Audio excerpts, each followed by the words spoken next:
So I may be a little bit late on this. I'm going to be running a little bit behind today, so this video will probably come out like around 5 p.m. CST or maybe later, hopefully earlier. But Hell's Paradise has been announced in the Japanese version of Grand Summoners. We all knew this. We all knew that it was coming in JP, but we didn't know what the units did. Now we know what the first part of Hell's Paradise actually do, that being Gabimaru and Sagiri. And the first two characters, I ain't gonna cap with you. You know, some people may say some stuff about them, but me personally, after looking over both of them, I'm seeing some very solid, very good characters here. So Gabimaru, what is he?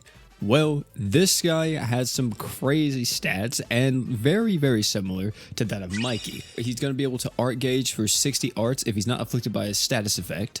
With his art, he's going to be able to buff up his own art by 50, and then he gets a burn, kind of whatever. The art is definitely the weakest part of his entire kit here. His true art will increase everyone's crit rate by 100% and all fire allies damage by 150%, and then his super art gives himself crit rate and super crits by 30%. But that's not it, ladies and gentlemen. With his passive, if he's above 90% HP, he gets an additional 30% super crit rate. Also, he gets evasion 15% and poison res 100%. He do seem like Mikey, doesn't he? He seems like a better version of Mikey. Even his slots are kind of similar, right? You see we have a 5-star physical, a 5-star magic, and a 4-star support. Granted, Mikey had all 5-star slots, but you can definitely see, you know, he took some inspiration from Mikey's kit. I know some people would be like, oh, you know, this is like kind of exciting or whatever, which, yeah, you know, we've seen a lot of damage dealers come and go, especially in the Super Awoken era. So I understand the gripes and stuff. I'm telling you guys right now, he's going to be an insane fire nuker. And next is Sagiri. So here are our slots. We have physical slots, a defense slot, or a support slot if you take her all the way up to LB7. Her skill is a stackable damage skill. Her art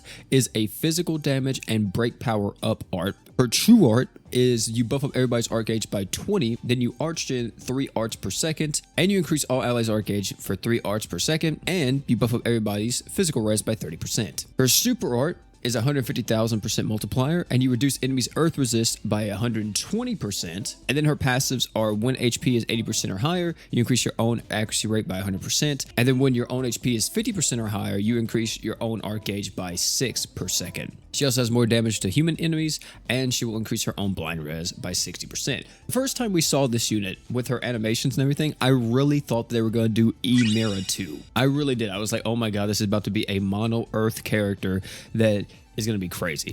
And technically, she still is a mono earth character. A lot of people will be like, oh, okay, you need to use her on an earth team because of her super art. And after talking to some people, I definitely agree that this is a super art that seems like Morgod Finn's best friend, and even Sagiri, if you wanted to, you know, build around her damage. Art gauge and the art gauge fill rate, the physical res with the true art, pretty powerful. The art gauge up, though, you actually see it's only 3 per second, which is kind of low for nowadays standards.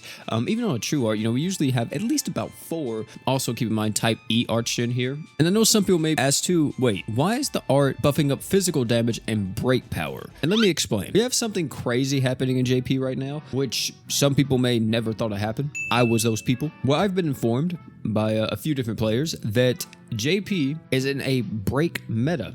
Surprisingly, like not entirely, not in all aspects of the game from what I understand, but a lot of the in-game content that has came out recently requires you to actually break the boss. We've seen this recently on Global with the Fire Summoners Road, where we've had to break stage 3 and stage 4, and even having to break stage 5, but you don't have to use a breaker on stage 5, but you can to make your life a little bit easier. And these are in-game activities that are requiring breakers. There's other, you know, pieces of content that we've gotten to that have required breakers, but yeah, JP is definitely more in a break meta when it comes to their in-game boss fights or challenge events that they've been having recently. So even though this may come off as being like, why is that there? You know, it seems kind of like a random buff. It's actually pretty good. But all in all, these two units seems very, very promising and actually pretty strong. I wouldn't say like amazingly, or they're not like blowing me away. I think that's the one thing that people are kind of upset about, is I think like some people had the expectations of these characters going to be just as broken as like the Fate characters, or even, you know, just as strong or even better than like some of the Overlord characters. So all in all, I would say so far this crossover is looking pretty promising. We'll have to see what the last 2 characters do from this crossover. Maybe somebody will come through that is just completely broken. But yeah,